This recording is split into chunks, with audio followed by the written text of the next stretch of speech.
everybody, hello and welcome to Technopoly 411, the show that explores technology, rates it, bakes it, and spits it out.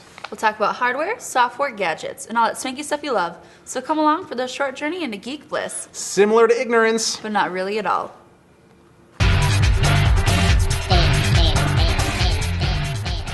we've seen all those delightful upbeat Visa commercials that portray a hipster juice bar with the line moving extremely quick until some fool breaks in line with cash and ruins everything.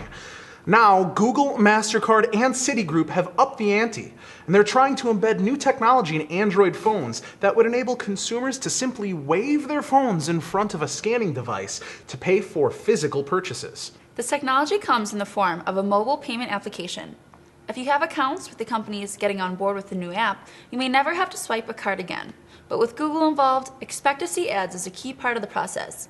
Some of the skeptics are already shooting down this technology, saying it would be susceptible to hackers or trickery, and that identity theft would certainly ensue. But au contraire, mon frère, a mobile transactions analyst has already addressed this and made it very clear.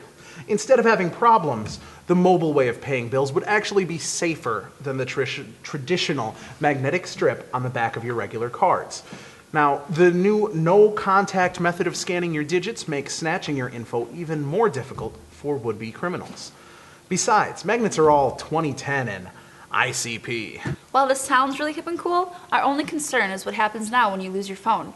Not only are you disconnected from the world as we know it, with no news, Twitter, or Facebook, but now we can't make calls, check email, or buy anything. Feels bad, man.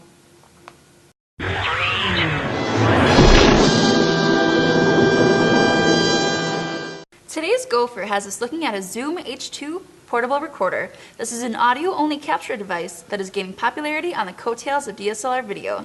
The H2 runs in the $200 to $300 price range and has a lot of accessories. For example, it comes with a 512 meg SD card, a bolt-on handle, windscreen, and an array of cables and adapters. This compact device can help whether you're recording video, music, or even the latest Metallica concert. The audio quality is decent, but you're probably not going to be scoring a film with it.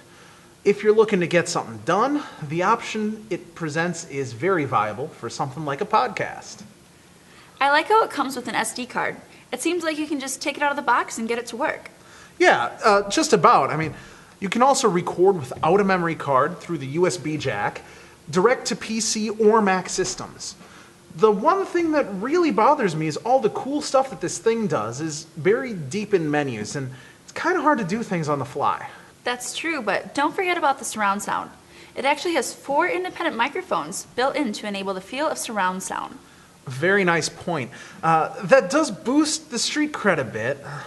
I think when it all boils down with the accessories, the surround sound, and the low price, the recording quality can be looked at as good enough. I'd give it 3 gophers. What do you think? I'd probably go with about 3.5 gophers, just because for the things it does, you'd be paying a lot more for another brand.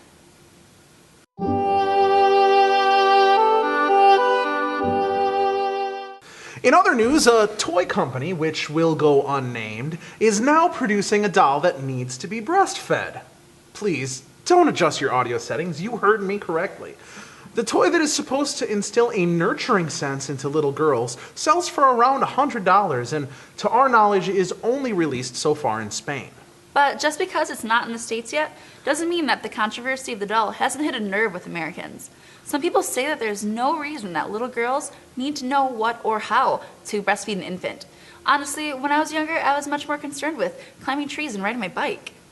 Nevertheless, whichever way this debate is looked at, this is the same point that people fight about breastfeeding in other arguments too. Some say they don't want their children to be doing this out in public, which is a debate in itself. And others that are opposed say they don't need their children to be learning about these life topics so early. The pro side of the case states that breastfeeding is naturally better than other methods and should be taught to kids early that this is the way to go. WTH, people, is it really logical to teach children that they need to make choices like these this early in life? Maybe they should actually have a kid before they choose a feeding method. Now, this seems to be forcing children into decisions even earlier in life than they need. For example, give a kid an easy bake, and they want to make cookies. Give a kid a fire truck, And they want to be a firefighter. Give a kid a doll that wants you to breastfeed it. And the whole of our nation will be whipping out their goodies in places that were never designed to see this amount of skin. There's hardly any justifiable reason to say that this is not a what the hell situation. But I guess we'll see where it goes. Give it a few months, and I'm sure the lawsuits will be popping up like spring daisies in May.